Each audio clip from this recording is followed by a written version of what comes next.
Merci de nous rejoindre sur Africable Télévision. Bienvenue dans Afrique Midi, les titres de ce journal.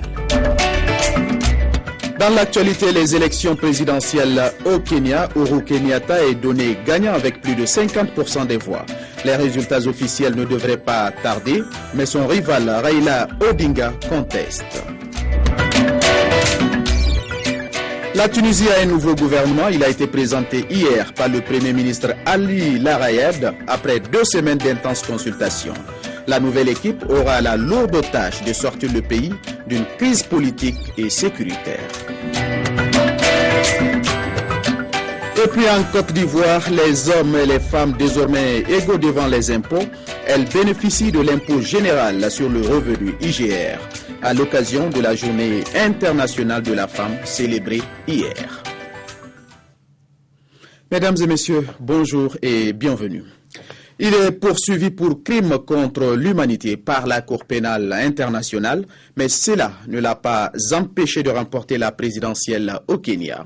Uhuru Kenyatta est donné gagnant avec plus de 50% des voix. Les résultats officiels ne devraient pas tarder, mais son rival, le Premier ministre Raila Odinga, conteste cette victoire et refuse de reconnaître sa défaite. Les supporters de Kenyatta sont très vite descendus dans les rues de Nairobi malgré leur tardive. Celui-ci présente la une du journal qui annonce que son candidat est tout près de la victoire à l'élection présidentielle. Je suis très heureux car malgré toutes les difficultés, Uhuru a réussi. Nous avons décidé aujourd'hui que le gouvernement serait dirigé par Uhuru. Nous avons voté pour lui et le travail doit continuer. Uhuru Kenyatta, 7,650. La commission électorale a annoncé les résultats en plein cœur de la nuit et ils sont serrés. Uhuru Kenyatta obtiendrait plus de 6 millions de votes, un peu plus de 50% des voix. Et ce score lui évite un deuxième tour indécis contre son principal concurrent, Raila Odinga. Les supporters de Kenyatta peuvent exulter. Leur vainqueur s'est déclaré fier de leur confiance. Mais ce matin, le Kenya n'est pas encore totalement assuré d'avoir un nouveau président. L'opposant Raila Odinga, dans un communiqué, ne reconnaît pas sa défaite. Il parle même de scrutin faussé. Je l'annonçais en titre, la Tunisie a un nouveau gouvernement. Il a été présenté hier par le Premier ministre Ali Larayed, après 2 semaines d'intenses consultations. La nouvelle équipe reconduit l'alliance entre le parti islamiste Ennahda au pouvoir et 2 alliés laïcs dont le CPR du président Marzouki. Ce gouvernement qui, à bien des égards, aura la lourde tâche de sortir le pays d'une lourde crise politique et sécuritaire. Nous poursuivons avec l'actualité au Venezuela. À peine achevées les funérailles d'Hugo Chavez, Nicolas Maduro a donc prêté serment. Numéro 2 du régime, il est devenu président par intérim du pays. Il a demandé au Conseil électoral la convocation immédiate d'une nouvelle élection présidentielle. L'opposition dénonce cette prise de pouvoir anticonstitutionnelle. L'avenir politique du pays a donc déjà débuté. 3 jours après la mort d'Hugo Chavez, le Venezuela a de nouveau un président. Un président par intérim, en la personne de Nicolas Maduro, successeur désigné par le commandante avant sa disparition. Devant l'Assemblée et sous les vivas de la foule, ce chaviste fidèle parmi les fidèles prête serment et appelle à la tenue d'élections. Avec tous les droits constitutionnels et légaux de notre patrie et avec le mandat de l'article 233 de la Constitution, j'appelle à l'organisation immédiate de l'élection présidentielle.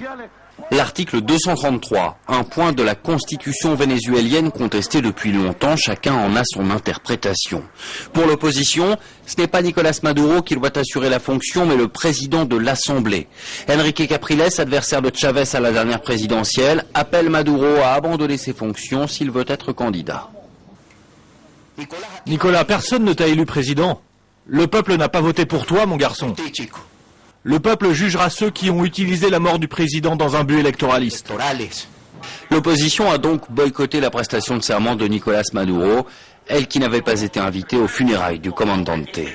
C'est d'ailleurs aux côtés du cercueil d'Hugo Chavez que Nicolas Maduro a pris sa première décision politique, la nomination de son vice-président, Jorge Arreaza, ministre des Sciences, et gendre d'Hugo Chavez. Nous devons être loyaux à ces idéaux politiques. Nous passerons nos vies entières à construire une patrie socialiste indépendante. Enrique Capriles, Nicolás Maduro. Si pour l'instant ils ne sont pas encore officiellement candidats à la tête du Venezuela, les deux hommes pourraient bien s'affronter dans les urnes. Les Vénézuéliens décideront bientôt de poursuivre ou non la révolution bolivarienne d'Hugo Chavez. La présidentielle anticipée devrait être organisée dans moins d'un mois. Les casques bleus philippins capturés par les rebelles syriens cette semaine sont toujours aux mains de leurs ravisseurs. Les négociations se poursuivent. Une trêve est observée dans le secteur entre l'armée loyaliste et les insurgés. Une trêve devant permettre leur évacuation est censée entrer en vigueur aujourd'hui. Dans le reste de l'actualité, le Sénégal, 2 morts dans l'effondrement d'un immeuble à Ouakam. Plusieurs blessés. Le non-respect des normes de construction a été indexé. Les explications de nos confrères de la télévision sénégalaise. Il sort des décombres complètement abattus. Voilà l'un des 3 rescapés de l'effondrement de l'immeuble. Ce matin, 2 ouvriers ont déjà été tués. Dans les décombres, les sauveteurs cherchent toujours un disparu. 3 jours après l'incendie tragique de la Médina, Dakar est à nouveau frappé. Il y avait 6 personnes dans le bâtiment. 3 ont pu s'échapper, 1 est décédé. On parle de 2 qui sont actuellement en train d'être sauvés. Incendie spectaculaire, effondrement d'immeubles presque quotidien. Le deal ne marche pas, ces mots. En l'état actuel des choses, la capitale reste plus que jamais une proie facile. Chaque 2 jours, à Dakar, nous avons un effondrement d'immeubles ou un effondrement de balcons, avec ou sans victimes graves, blessures ou décès. Aujourd'hui, nous n'avons pas été surpris parce que vous avez toute cette zone de Ouakam et cette zone de l'aéroport. Les gens se sont partagés sans tenir compte de la nature du sol et du sous-sol. Venu au chevet des victimes, le ministre de l'Habitat constate lui aussi l'ampleur des dégâts. L'immeuble en question n'était pas habilité à supporter un surplus de pièces. En cause donc le non-respect des normes de construction.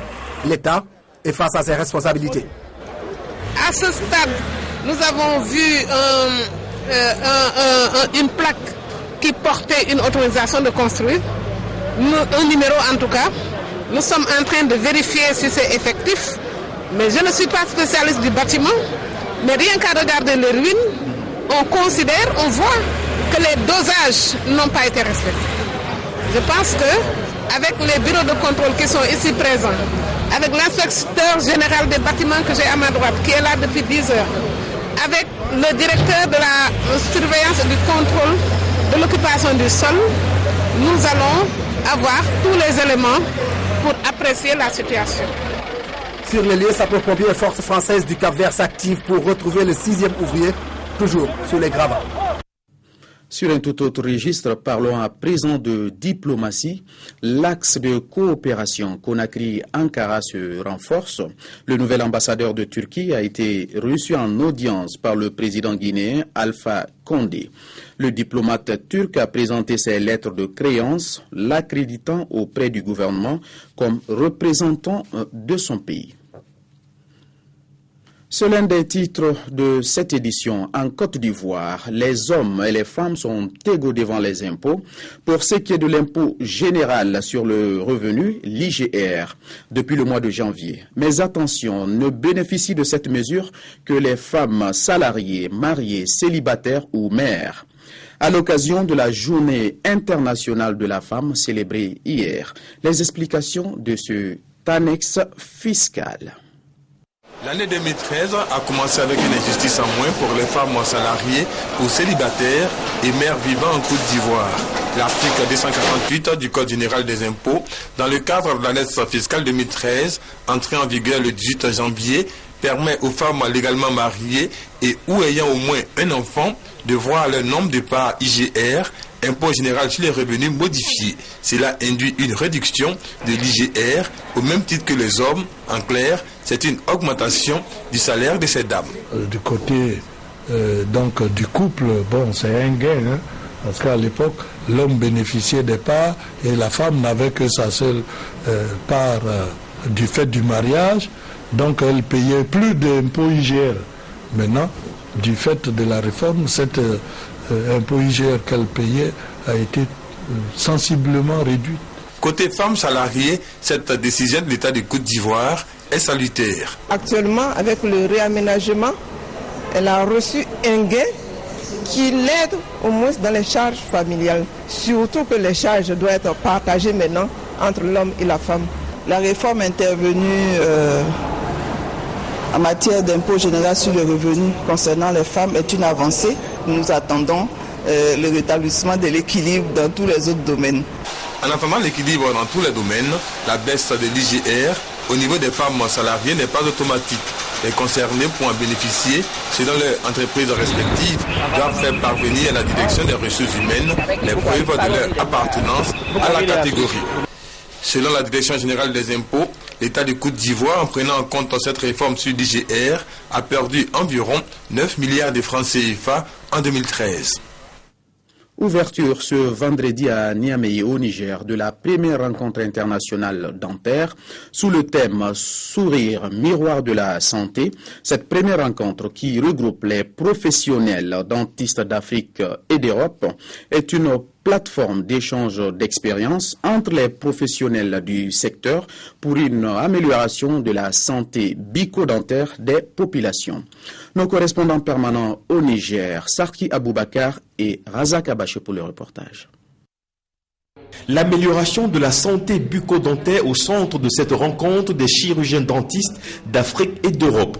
Avec pour thème « Sourire, reflet de votre santé », cette rencontre qui regroupe d'éminents experts en la matière sera une plateforme d'échange d'expériences en vue d'enrichir la qualité des soins aux patients.